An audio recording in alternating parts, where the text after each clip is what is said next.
אני מתכבד להזמין את דודו של שלום, מר דוד שרקי.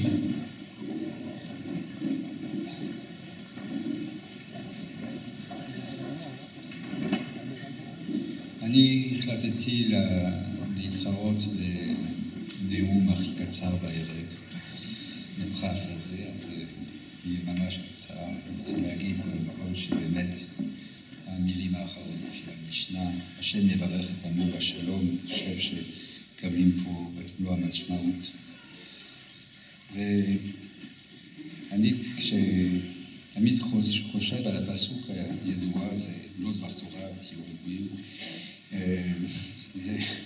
זכרתי לך חסד נעורייך, לכתך אחריי במדבר. והרב אשכנזי מסביר שהפסוק הזה מאפשר את התשובה שהקדוש ברוך הוא זוכר לך את הזכות הנעוריי, החסד נעוריי. ולשלום פשוט שייך לעולם שלפני החטא, שאין צורך תשובה, אין צורך שום דבר. שלום הוא חסד נעורייך. וזה ממש אור ללא צל.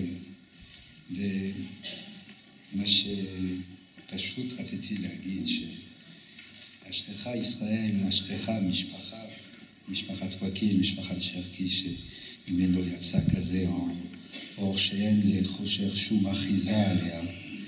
והאור הזה זה האור שמלווה אותנו. השם יברך את עמו בשלום.